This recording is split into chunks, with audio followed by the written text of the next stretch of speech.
ये आप शुरू करते हैं रिज्यूम कैसे बनाया जाता है। रिज्यूम और कुरिकुलम वाइटे, कई लोगों को तो ये भी नहीं मालूम होता है कि सीवी का फुल फॉर्म क्या होता है। वहाँ पास इंटरव्यू में आपसे पूछा जाता है कि सीवी दिखाइए, और कई लोगों को मालूम नहीं होता सर सीवी तो नहीं है, हमारे पास रिज्यूम है, जो कि ये गलत चीज़ है। आपको यहाँ पास ध्यान देना है क्या, सीवी का फुल फॉर्म होता है कुरिकुलम वाइटे, ठीक है।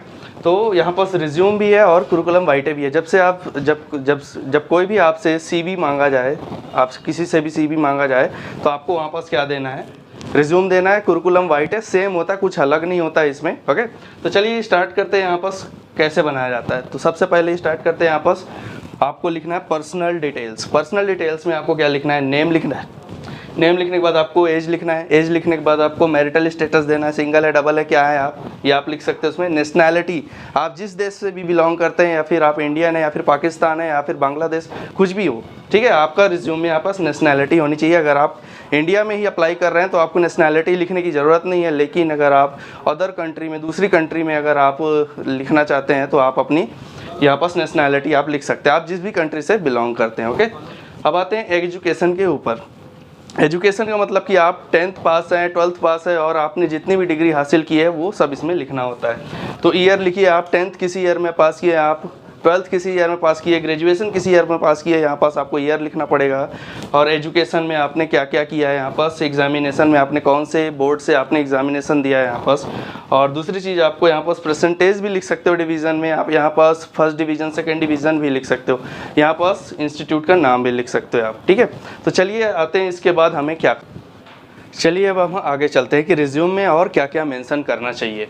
तो जो जितना हमने बनाया उसके आगे हमें करियर ऑब्जेक्टिव, ये आप पहले भी लिख सकते हैं, आप एजुकेशनल क्वालिफिकेशन के पहले भी लिख सकते हैं। तो करियर ऑब्जेक्टिव, करियर ऑब्जेक्टिव में आपको क्या लिखना है कि मैं जिस कंपनी में जा रहा हूँ, वहाँ जिस पोस्ट से मैं अप्लाई कर रहा हूँ, जो पोस्ट मुझे चाहिए, उस कंपनी का आपको पोस्ट लिखना है कि मुझे इस पोस्ट में मुझे काम करना है, ये आपको करियर ऑब्जेक्टिव में लिखना है। अब दूसरी चीज़ आते हैं वर्क एक्सपीरियंस। वर्क एक्सपीरियंस मतलब कि आपका जो पुराना एक्सपीरियंस था, आपने पुरानी कंपनी में जो काम किया है, जो एक्सपीरियंस है आपका, आप दूसरी कंपनी से आप शेयर करना चाहते हो, आपको रिज्यूम में ये मेंशन करना पड़ेगा कि आप एक्स एम्प्लॉय हो किसी और कंपनी का। ओके, वहाँ का कार्य अनुभव कितना था, वहाँ कितने साल आपने काम किया और क्यों छोड़ा, ये सब हम कवर लेटर में कवर करेंगे। ओके, लेकिन यहाँ पास आपको वर्क एक्सपीरियंस देना पड़ेगा, ठीक है।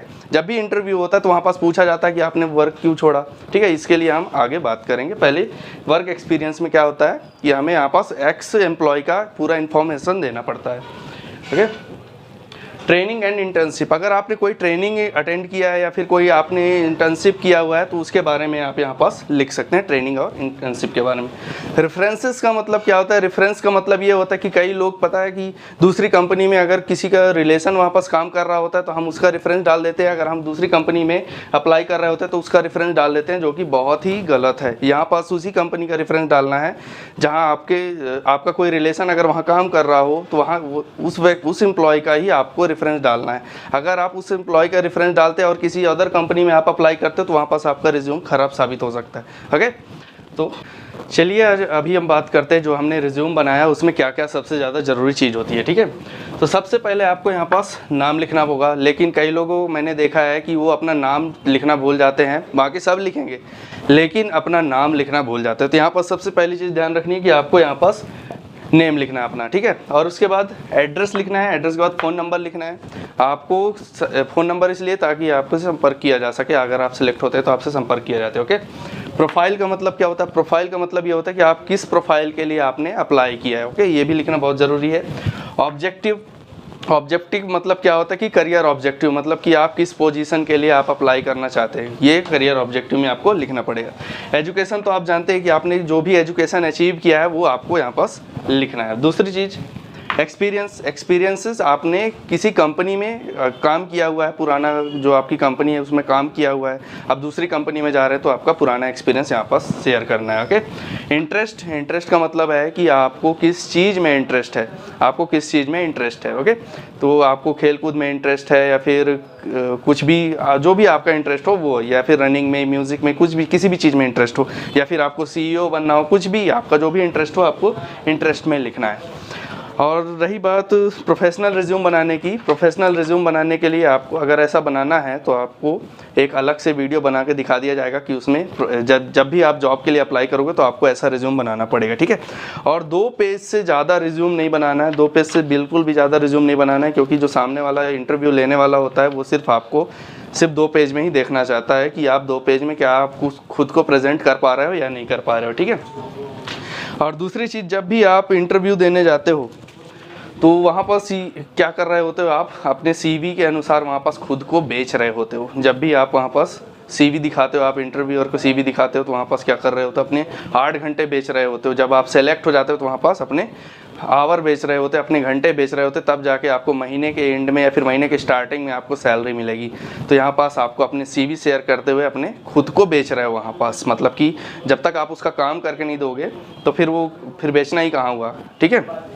चलिए अब स्टार्ट करते हैं यूनिट 2 का टॉपिक 6, ठीक है। उसमें हम देखते हैं कि रिज्यूम बनाते समय हमें किस चीज़ों का ध्यान रखना चाहिए। एसेंशियल ऑफ रिज्यूम राइटिंग, ठीक है। इसमें सबसे पहला पॉइंट है कि रिज्यूम बनाते समय हमारा जो रिज्यूम है वो 2 पेज से ज़्यादा नहीं होना चाहिए। अगर आपके पास इन्फॉर्मेशन कम है तो उसे आप 1 पेज में कर सकते हैं। अगर आपका इन्फॉर्मेशन ज़्यादा है, आप ज़्यादा इंटर्नशिप किए, आपने कहीं जॉब किया हुआ है, तो वो सिर्फ मिनिमम 2 पेज काफ़ी रहेगा, उससे ज़्यादा मत कीजिएगा। 3 पेज तो बिल्कुल भी नहीं, 2 page minimum, okay. Focus on sorry for that sell your self मतलब CV आपका ऐसा होना चाहिए कि सामने वाला आपको खरीदने पर मजबूर हो जाए, ठीक है। आप खुद को वहाँ बेचोगे, आपका जो CV है, जो आपका रिज्यूम है, आप वहाँ पास क्या कर रहे होते हो, खुद को एक्सप्रेस कर रहे हो, तो खुद को बेच रहे हो। तो यहाँ पास खुद को बेचने की कोशिश करना है इंटरव्यूअर के सामने कि आपका रिज्यूम परफेक्ट है और आपको ऐसे जवाब लिखने हैं उसमें कि आप तुरंत सेलेक्ट हो जाओगे। फोकस ऑन योर करियर, आपका पूरा फोकस उसके करियर तक होना चाहिए जो कंपनी आपको हायर कर रही है, जिस करियर के लिए आपको हायर कर रही है, तो आपका पूरा फोकस उस करियर के अंदर होना चाहिए। तीसरी चीज़ स्पेलिंग, रिज्यूम में बहुत लोग स्पेलिंग मिस्टेक करते हैं। सबसे जैसे देखा जाए तो कुछ लोग नाम नहीं लिख पाते, उसमें पूरा डिटेल लिख देंगे लेकिन नाम नहीं लिखते हैं, तो यहाँ पास और स्पेलिंग मिस्टेक भी होती है काफ़ी, तो आपको स्पेलिंग मिस्टेक नहीं करनी है। रीडेबल, आपका रिज्यूम रीडेबल होना चाहिए, पढ़ने लायक होना चाहिए, ताकि सामने वाला इंप्रेस हो सके, ठीक है। जो इंटरव्यू लेने वाला है वो क्या हो सके, इंप्रेस हो सके। लेकिन अगर आपका रिज्यूम रीडेबल नहीं है तो आपका रिज्यूम खराब हो जाएगा, आपका इंप्रेशन वापस खराब हो जाएगा। ट्रू CV का मतलब है कि जो आपकी सच्चाई है, जो आपने किया है उसे ही लिखना है, क्योंकि बहुत लोग ऐसे होते हैं जो फेक एक्सपीरियंस सर्टिफिकेट आप वहाँ पास बना लेते हैं। तो यहाँ पास आपको ट्रू CV देनी है, एकदम सच का सामना करना है, यहाँ पास सच का साथ देना है, ठीक है। क्योंकि वहाँ पास आप खुद को एक्सप्रेस कर रहे हो, वहाँ पास कोई और एक्सप्रेस नहीं कर रहा, आप वहाँ पास खुद को एक्सप्रेस कर रहे हो। तो यहाँ पास आपको ट्रू CV देनी है। आपने जो क्वालिफिकेशन अचीव किया है, जो आपने एक्स एम्प्लॉय होते हुए जो आपने एक्सपीरियंस सर्टिफिकेट अचीव किया है, जो आपने इंटर्नशिप किया है, वो ट्रू देना है सबको। यहाँ पास कोई भी रॉन्ग इन्फॉर्मेशन नहीं देनी है। अवॉइड ओवर क्राउडिंग, इसका मतलब क्या होता है कि मतलब हमें ओवर राइटिंग नहीं करनी है, उसमें साफ़ सुथरा रिज्यूम होना चाहिए, काफ़ी अलग दिखना चाहिए, क्योंकि जो सामने वाला देखे तो बोले कि ऐसा रिज्यूम मैंने ज़िंदगी में पहले कभी नहीं देखा, ऐसा रिज्यूम होना चाहिए। ओवर क्राउडिंग नहीं होनी चाहिए, ओवर राइटिंग नहीं होनी चाहिए, okay. Reason for leaving previous job, इससे आपको बचना है। रीज़न फॉर प्रीवियस जॉब मतलब कि आपको रीज़न नहीं लिखने हैं कि मैंने पुराना जॉब क्यों छोड़ा है, आपको इस चीज़ से बचना है, ओके। चलिए स्टार्ट करते हैं यूनिट 2 का टॉपिक 7। हमारा टॉपिक 7 है cover letter, okay. Covering letter मतलब कि जैसे कोई कंपनी यहाँ पास डिमांड करती है कि आप रिज्यूम के साथ कवर लेटर भी अप्लाई कीजिए, ठीक है। तो कोई कंपनी क्या है, बिना कवर लेटर के भी यहाँ पास हायरिंग चलती है, कभी कभी कवर लेटर भी मांगा जाता है। यहाँ पास सबसे पहले हम बात करते हैं कवर लेटर में क्या लिखा जाना चाहिए। कवर लेटर में सबसे पहले हमें टाइटल लिखना है। टाइटल लिखना क्या, एकदम बिजनेस स्टैंडर्ड स्टाइल में लिखना है, जैसे कि डियर हायरिंग मैनेजर मैं आपके कंपनी में काम करना चाहता हूँ, ऐसे आपको टाइटल में लिखना है, ठीक है। अब इंट्रोडक्शन तो आपको खुद देना है कि आप किस पोजीशन पर अप्लाई करना चाहते हैं, मेरा नाम क्या है और मैं कहाँ काम करता था, ये सब आपको इंट्रोडक्शन में लिखना है, ओके।